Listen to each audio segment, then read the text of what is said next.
নমস্কাৰ, মোৰ আন এটা ভিডিঅ'লৈ আপোনালোকক স্বাগতম জনাইছোঁ। আজি মই আপোনালোকলৈ দুটা নতুন ৰেচিপি লৈ আহিছোঁ। আহকচোন মইনো আজি কি ৰেচিপি আনিছোঁ আপোনালোককো দেখুৱাওঁ। আজিৰ ৰেচিপিকেইটা আছে তিল দিয়া বেঙেনাৰ ভাজি আৰু এটা কাবেলি বুট আৰু নাৰিকলৰ চাটনি। আহকচোন মই আজি বেঙেনা আৰু তিলৰ ভাজিখনৰ কাৰণে কি কি যোগাৰ কৰিছোঁ চাওঁ। আজি মই তিল দিয়া বেঙেনাৰ ভাজিখনৰ কাৰণে কি কি যোগাৰ কৰিছোঁ চাওঁ আহক। এটা ডাঙৰ সাইজৰ বেঙেনা লৈছোঁ, দুটা মিডিয়াম সাইজৰ পিঁয়াজ, দুটা কেঁচা জলকীয়া, আধা চামুচ আদা বটা, 1 চামুচ নহৰু বটা, 1 চামুচ জিৰা ধনিয়াৰ গুড়ি, আন্দাজমতে নিমখ, হালধি 1 চামুচ, তিলৰ গুড়ি 2 চামুচ। মই এখন কেৰাহী পাতি লৈছোঁ, তাতে অলপ মিঠাতেল দি লওঁ।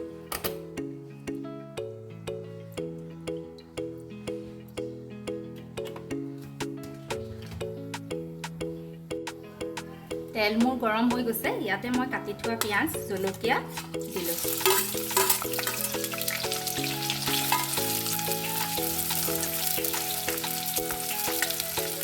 পিঁয়াজখিনি অকণমান ৰঙচুৱা হোৱালৈকে ভাজি ৰাখিম। মোৰ পিঁয়াজ ৰঙচুৱা হৈছে, ইয়াতে মই আদা নহৰু পেষ্টটো দি দিছোঁ।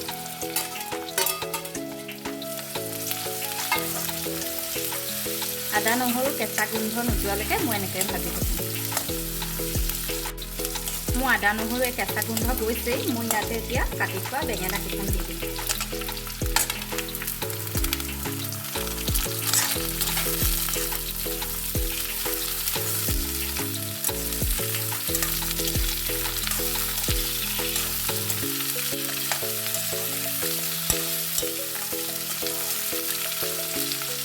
মই ইয়াতে নিমখ হালধি কণ দি দিছোঁ, জিৰা গুড়িখিনিও দি দিছোঁ।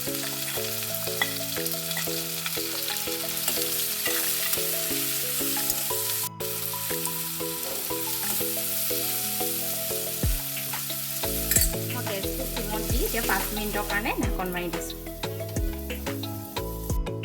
মই 5 মিনিটৰ পিছতে ঢাকনখন লাগি দিছোঁ। ধুনীয়াকৈ বেঙেনা সিজিবলৈ লৈছে। ইয়াতে মই তিলৰ গুড়িখিনি যোগ দি দিম।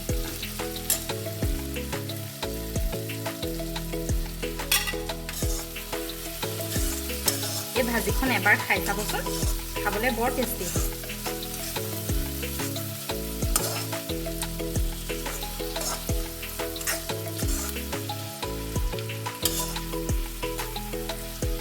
এতিয়া 5 মিনিটৰ কাৰণে মই ঢাকন মাৰি থওঁ।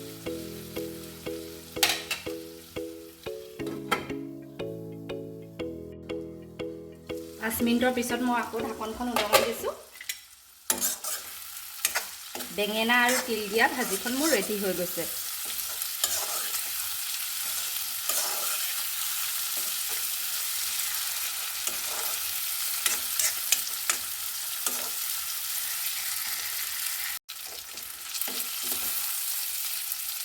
মই এতিয়া সজাই দেখুৱাইছোঁ।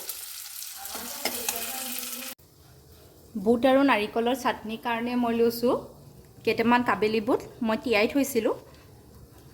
দুটুকুৰা নাৰিকল টুকুৰাকৈ কাটি লৈছোঁ, দুটা কেঁচা জলকীয়া, আন্দাজমতে নিমখ আৰু 4-5 ফুটা নহৰু। মই এতিয়া কাবেলি বুট আৰু নাৰিকলখিনি এটা মিক্সি বাউলত দি পেষ্ট বনাই ল'ম।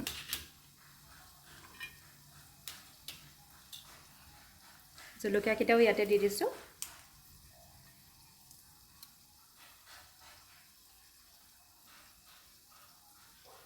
নিমখখনো ইয়াতে দিছোঁ।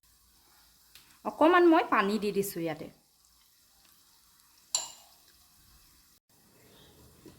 নাৰিকল আৰু কাবেলি বুটৰ চাটনি মোৰ ইয়াত ৰেডি হৈ গৈছে।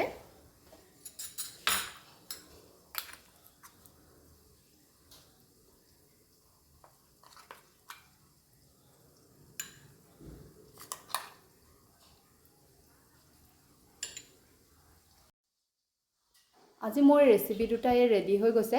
যদি মোৰ ভিডিঅ'টো চাই ভাল পালে লাইক কৰিব, কমেণ্ট কৰিব, শ্বেয়াৰ কৰিব আৰু যিসকলে এতিয়াও মোৰ চেনেলটো ছাবস্ক্ৰাইব কৰা নাই প্লিজ চেনেলটো ছাবস্ক্ৰাইব কৰি ল'ব।